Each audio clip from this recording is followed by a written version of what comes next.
Hello friends, আরও একটা recipe দেখার জন্য তোমাদের সবাইকে স্বাগত। আজকে আমি 250 গ্রাম চিকেন দিয়ে চিকেন ফিঙ্গার করে তোমাদের দেখাবো, যেটা করে তোমরা 15 দিন মতো ডিপ ফ্রিজে রেখে সংরক্ষণ করতে পারবে আর বাড়িতে গেস্ট এলে বের করে ভেজে দিতে পারবে। খুবই সহজভাবে এবং খুব একটা অন্য রকম স্বাদের আজকে আমি চিকেন ফিঙ্গার তোমাদের সাথে শেয়ার করছি। রেসিপিটা যদি তোমাদের ভালো লাগে তাহলে অবশ্যই আমার চ্যানেলকে সাবস্ক্রাইব করে আমার বন্ধু হয়ে যাওয়ার অনুরোধ রাখলাম। আর ভালো লাগলে পরে প্রচুর শেয়ার করো বন্ধুদের সাথে। দেখো কি সুন্দর লাল লাল এরকম চিকেন ফিঙ্গার তৈরি হয়ে গেল। তাহলে এসো শুরু করি আজকের এই রেসিপিটি। Easy cooking with me.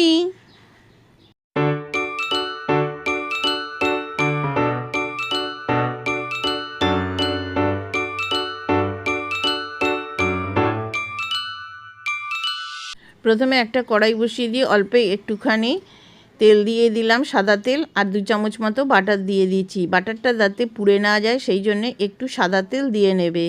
এবার বাটারটা যখন সম্পূর্ণ গলে যাবে এরকমভাবে, তখন এখানে আমি একটা বড় সাইজের পেঁয়াজ একদম ছোট ছোট করে কুচি করে নিয়েছি। এবার এটাকে 1 মিনিট মতো ভেজে নেব।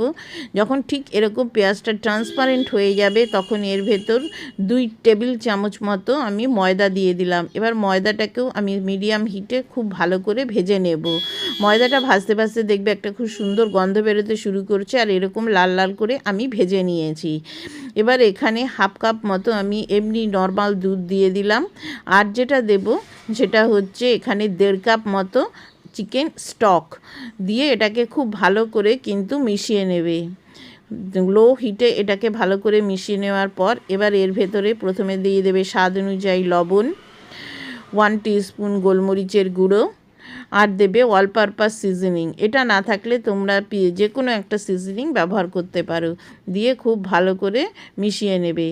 এবার এটাকে একটু হিটটা বাড়িয়ে নিয়ে এটাকে অনবরত নাড়তে থাকবে এবং এটা আস্তে আস্তে দেখবে যে এরকম ঘন হয়ে আসছে। এবারে দেখো ঠিক যখন এরকম ঘন হয়ে আসবে, কড়াই থেকে এরকম ছেড়ে আসবে, তখন গ্যাসটা বন্ধ করে দেবে। দিয়ে এটাকে সম্পূর্ণ ঠান্ডা করে নেব।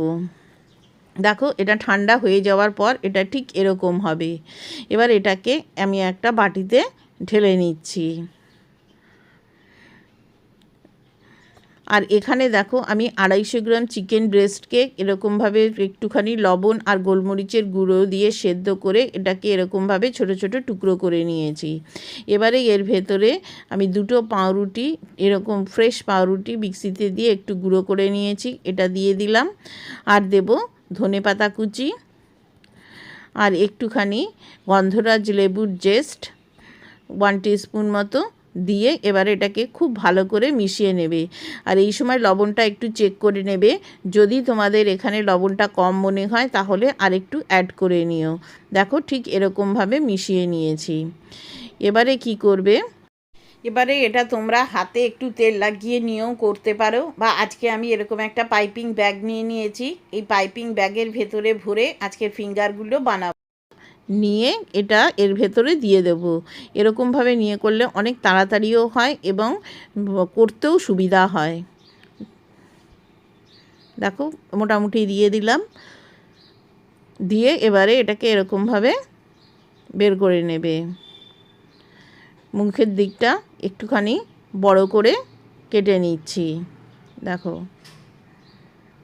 দেখো এরকম কেটে নিয়েছি। এবার একটা ট্রে নেবে, নিয়ে ফিঙ্গারের সাইজে যতটা তোমাদের লম্বা পছন্দ ঠিক এরকমভাবে এটাকে দেবে। এক একটা করে এরকমভাবে দিতে থাকবে। ঠিক এইভাবেই আমি সব ফিঙ্গারগুলোকে তৈরি করে নিয়েছি। নিয়ে এটাকে আধ ঘন্টা মতো একটুখানি ফ্রিজে রেখে দেবো, একটুখানি সেট হওয়ার জন্য। ইউটিউবে আমার আরেকটা চ্যানেল আছে, ডায়েরি অফ মাই ড্রিমস। সেখানে আমি বিভিন্ন ধরনের ভিডিও শেয়ার করে থাকি। তার লিঙ্ক আমি নিচের ডেসক্রিপশানে দিয়ে দিয়েছি, চাইলে সেই ভিডিও চ্যানেলটাও একবার ঘুরে আসতে পারো। আর হচ্ছে যদি তোমরা আমাকে ফেসবুক থেকে দেখো তাহলে অবশ্যই আমার ফেসবুক পেজ দুটোকে একটু ফলো করে নিও।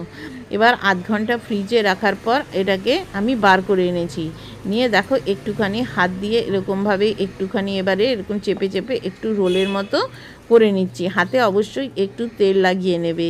আর আমার এই রেসিপিটা যদি তোমরা ফেসবুক থেকে দেখো তাহলে অবশ্যই আমার ফেসবুক পেজটাকে ফলো করে নিও।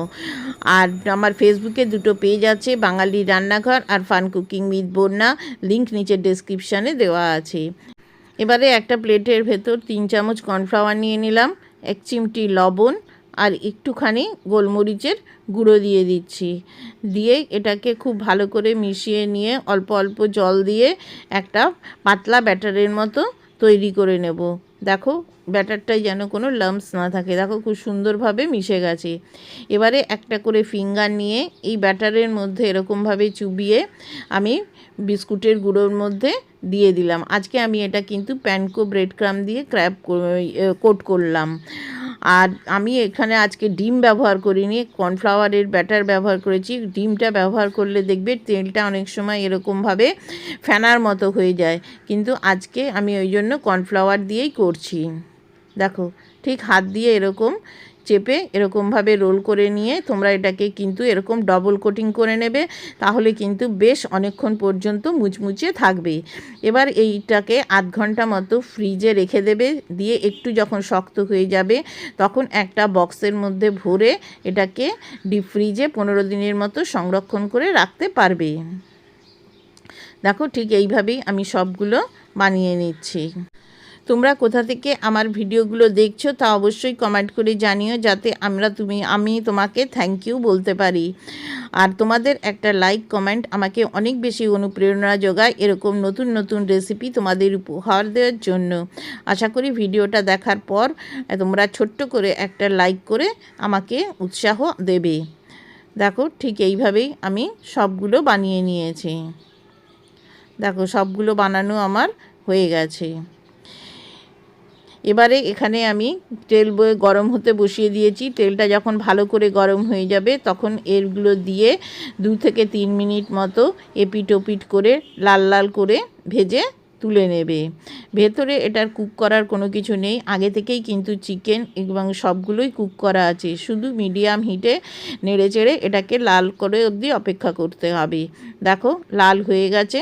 এবারে এটাকে তুলে গরম গরম সসের সাথে পরিবেশন করো। আর এরকমভাবে তৈরি করে রেখে দিলে পরে গেস্টটা এলে পরে চা বানাতে বানাতেই কিন্তু তুমি এটাকে ভেজে সার্ভ করতে পারবে। দেখো ভেতরটাও কত সুন্দর হয়েছে, একদম অন্য ধরনের চিকেন ফিঙ্গার রেসিপি। আশা করি আজকের রেসিপিটা তোমাদের ভালো লেগেছে। ভালো লাগলে পরে আমার বন্ধু হয়ে যাওয়ার অনুরোধ রইল। Thank you.